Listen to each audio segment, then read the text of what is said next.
La parcelle d'Origami est située sur l'île de Nantes, bordée par une voie de chemin de fer qui a une hauteur à peu près de 6 mètres de haut.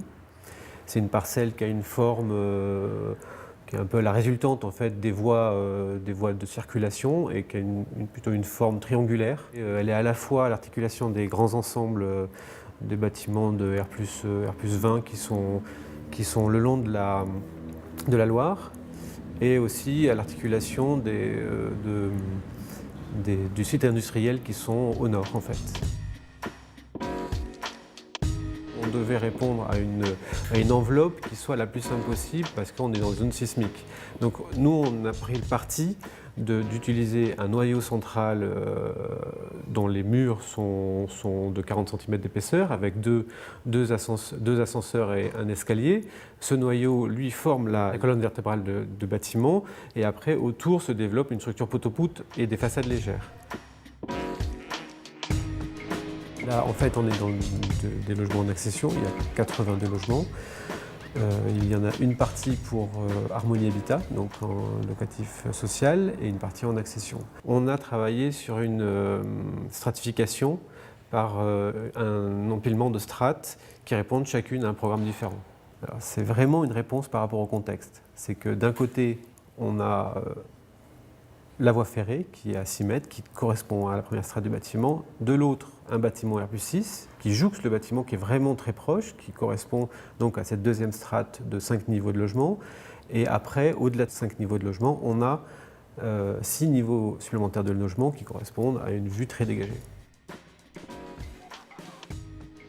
On a traduit les espaces extérieurs un peu différemment entre les strates du haut et les strates du bas, c'est-à-dire qu'en haut, on travaille avec un système de loggia qui peut se fermer avec un système de coulissant dont la structure est métallique et un remplissage en polycarbonate. Tout autour, on a des fenêtres qui font 2 mètres par 2 mètres.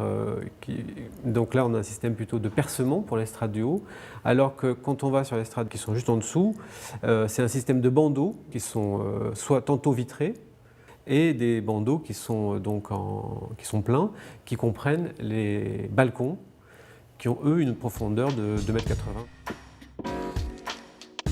La partie tertiaire, le socle qui est accroché au sol, lui est traité d'une manière assez simple, de façade lisse, qui, bien que la profondeur est assez importante, c'est largement vitré, puisqu'il y a des fenêtres qui font au-delà de la lège, qui font 1,70 m de haut. Et c'est une façade en mur rideau, qui va avoir plutôt un aspect noir, avec des arêtes aluminium, donc ça va être strié. Et comme ce socle a, lui, des façades arrondies, on va avoir ces arêtes aluminium qui vont faire un rythme et qui vont tourner tout autour du bâtiment.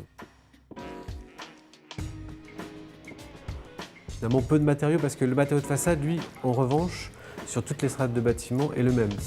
C'est un bardage aluminium teinte naturelle. C'est vrai que c'est un matériau qui est léger, qui renvoie bien la lumière, qui joue beaucoup avec la lumière du ciel, des nuages, du temps qu'il fait. C'est un matériau aussi qui permet d'éviter, lorsqu'on est en façade légère, comme c'est le cas sur ce projet, on n'a pas de joint de façade et ça nous permet d'avoir des aplats continus, sans coupure verticale. Et donc ça permet d'avoir cette espèce de pureté de bandeau qui tourne tout autour.